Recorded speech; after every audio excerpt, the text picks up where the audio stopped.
the mystery behind breath support. Hello my dear singers, subscribers, and in today's video we will talk about breath support. What every vocal coach means when he says you don't sing with support. Support your sound. And I will tell you about different concepts of vocal support because there are many, and I will try to describe you them, and also I will give you my view on this subject based on my practical experience, because obviously I sing on stage every week and I analyze sensations in my body a lot, and I do it very attentively. Hi, if you are for the first time on my page, let me introduce myself.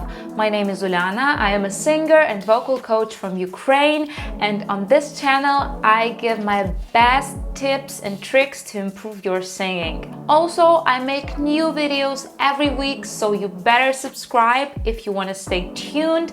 And please, before we dive in, give this video a thumbs up. I will really appreciate this. So, I think you heard term breath support, and maybe you are a little bit confused. What is that thing? Is it something about breathing, or is it something about muscle work somewhere in your body? And where is that magic spot that needs to be engaged? So, we have a lot of theories. There are old school ones and modern. Let's start with old school, or we can call it traditional.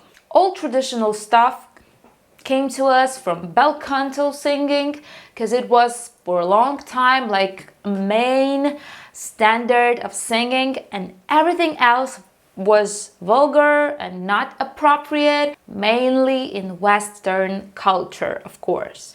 I'm not talking about traditional styles of singing of other different ethnicities. I'm talking about dominancy of Western culture and its institutions, like musical institutions where you would be trained classical, what in Western culture was considered as proper singing.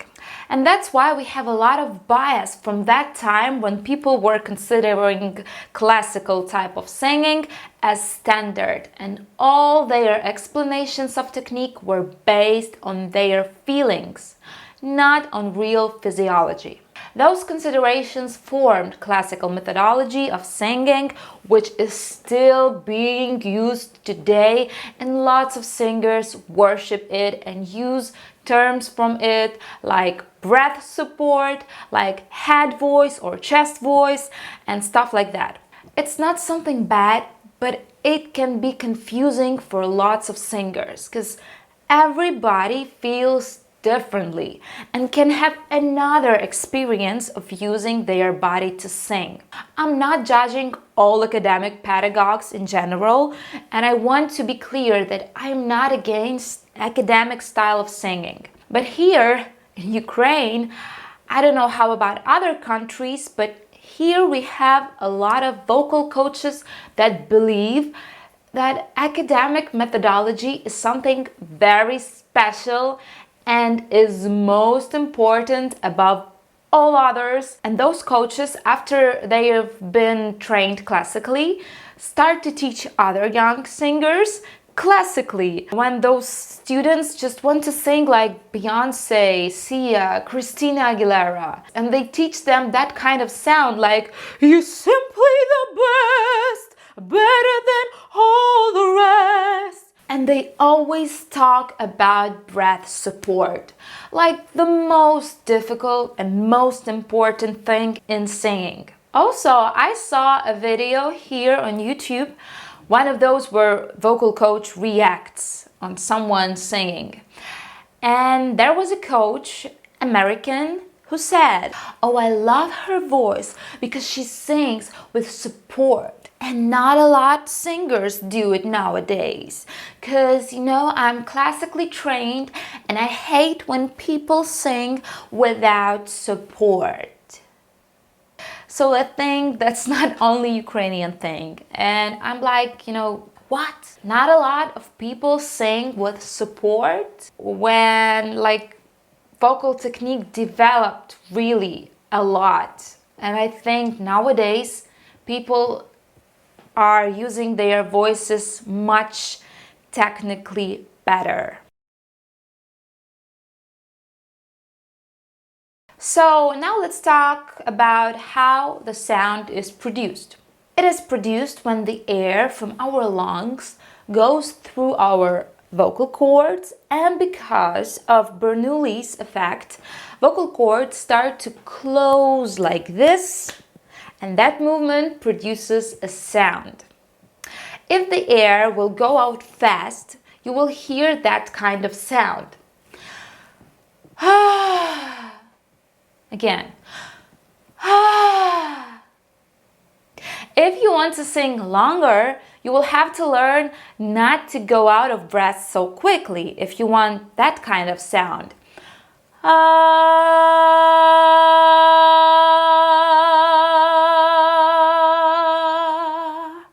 So again, you have to learn to not go out of breath so quickly. You can do it by learning breath management, and it's not about amount of air and some strange distinguished feelings in your body. It's about management. Somebody will say, we vocalists need a lot of air, we need to breathe in like big whales, or big sound needs a lot of breath. No, that's not true. For some kind of sounds, like operatic ones, yes, it's some kind of true, but not for every sound. So the bigger the sound is, the less air you need.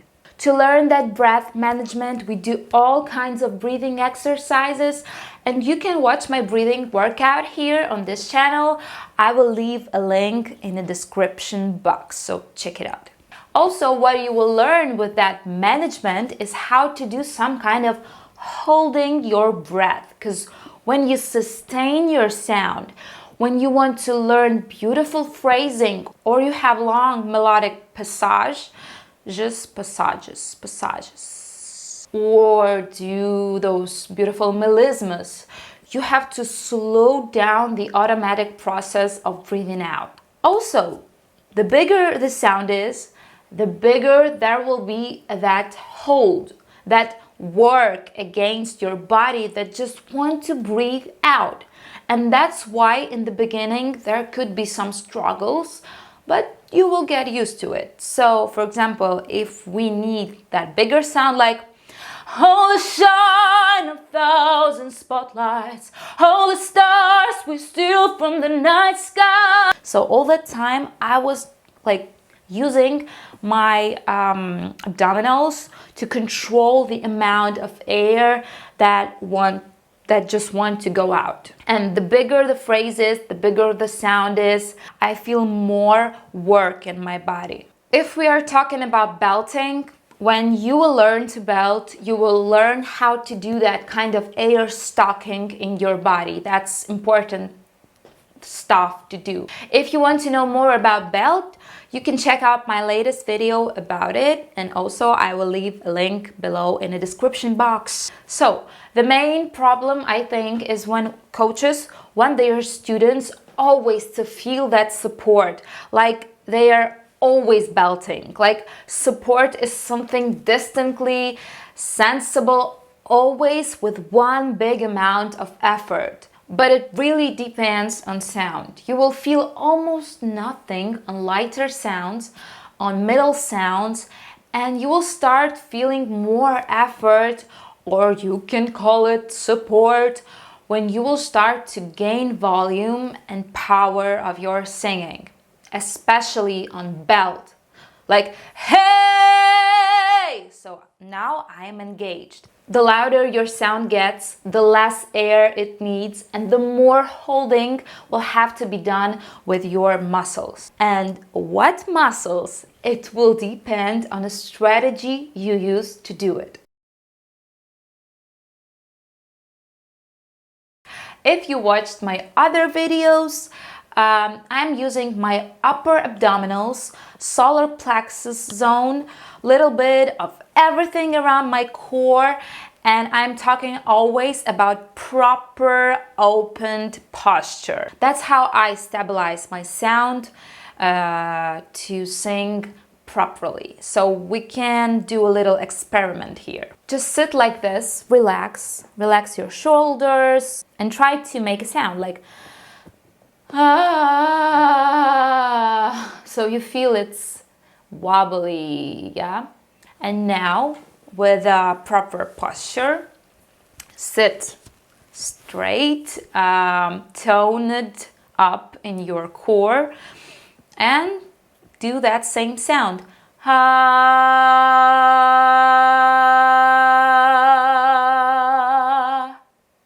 So let's analyze sensations in our body. First sound was wobbly and we couldn't control it because we were sitting like this, yeah? We were relaxed in our posture, in our muscles.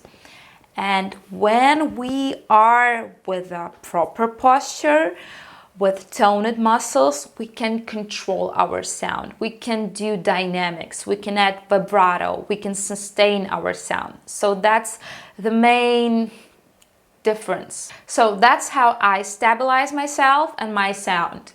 Very like that strategy is used in CVT. This is one of vocal methodologies. Also, there is a still voice training program. They say about anchoring effort in your spine, breast muscles, neck muscles, and head to anchor your sound. That will reduce air leaking and will depend on amount of effort you will use to engage those anchoring muscles. So the same thing, but I don't really use my head to anchor my sound, or I don't feel it. But here's the thing, it's okay. It's okay because there are different strategies. So the next strategy I see often here on YouTube is to sing from your pussy or for guys, singing from your G-spot. That's something strange for me too, because I'm not using those muscles. Maybe I am, but I don't feel them. That's definitely not my strategy, but it's okay. That's the thing. We are different and we can use different strategies. We will prefer one of them, but we can also use combination of them. That's why there is so much controversy between vocal schools and coaches. But what I want to tell you, there is no one perfect solution for every singer. Like, you cannot sew one perfect dress for every woman. You have to be open to new strategies, new knowledge, and do not worship only one vocal methodology, and listen to your body, what is comfortable for you and what works for you.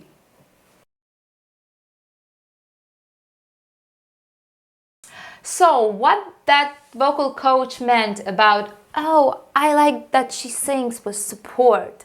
Maybe the singer was singing with certain amount of effort and lots of vibrato. Classical trained people love it. We call it like professional deformation. So maybe she was talking about that kind of sound. Ah, ah, ah, oh, shine a thousand spotlight. Like, you see that big sound, bigger amount of effort, bigger amount of air in sound. I was talking that bigger sound needs less air. That's true, but for academic type of sound, it's really different from pop singing. We work here with bigger amount of effort because we add more air. We need those strong vocal cords to cooperate with that air, and that's about classic sound. But we don't sing with classic sound in pop singing. Maybe sometimes we use strategies from there, But again, that's not correct to use like the holy grail of that methodology to sing pop styles or jazz or soul, because we have different types of sounds. And also maybe that vocal coach was talking about singers that don't sing with support nowadays. Maybe she was talking about quiet singers like Billie Eilish. A lot of vocal coaches blame her that she don't sing properly and she sings without support. But she has great breath management and great control of dynamics. And that's why we can say that she sings properly. Her singing is supported or is stabilized or controlled. So maybe it's better to call it breath control, not breath support. But why in bel canto they call it breath support? I can suggest that's because of type of a sound they are using. And it really feels like breath is supporting my sound. Like, ha,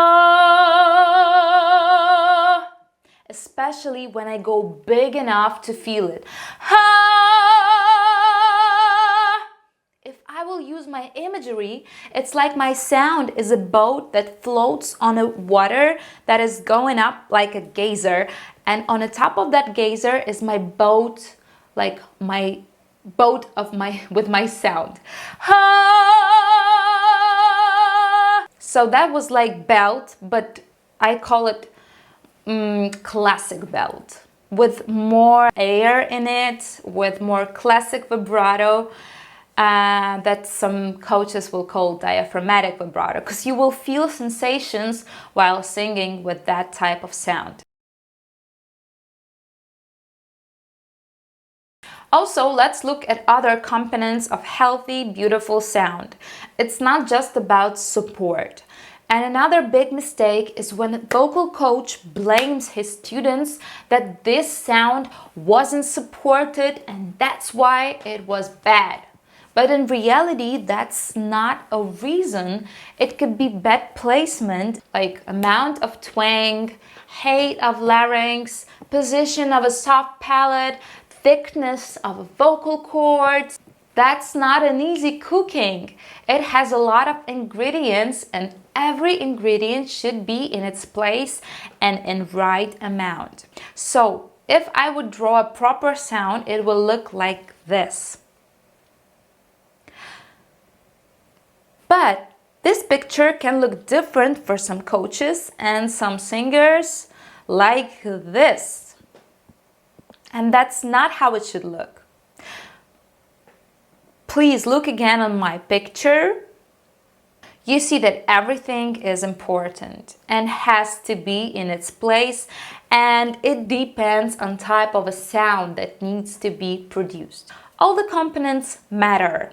If you did something wrong, your support will not save you. Also, a few words about how thickness of vocal cords affect your sound and support.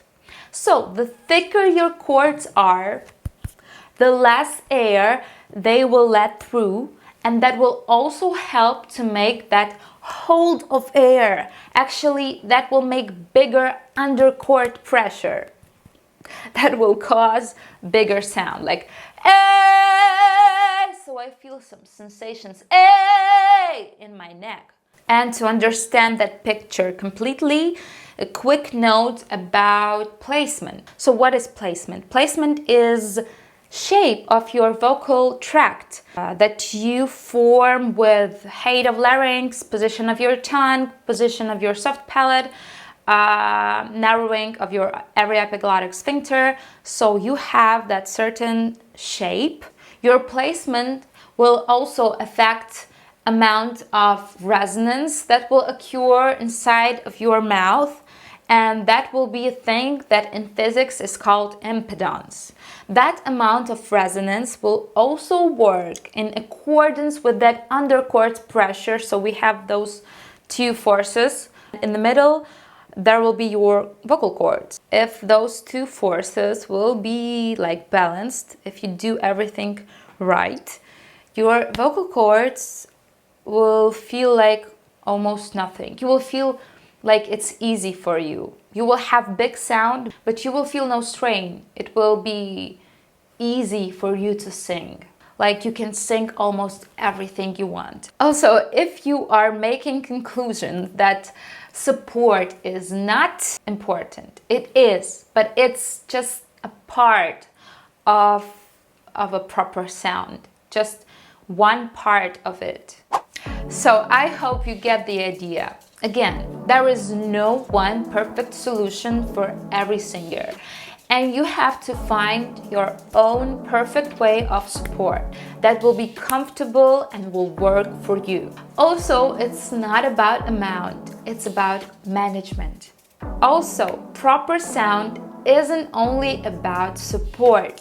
It's just one ingredient, important one, but only in combination with other ingredients, like type of chords, like placement.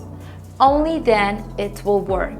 And also, there is no good or bad sound. Everything is very subjective.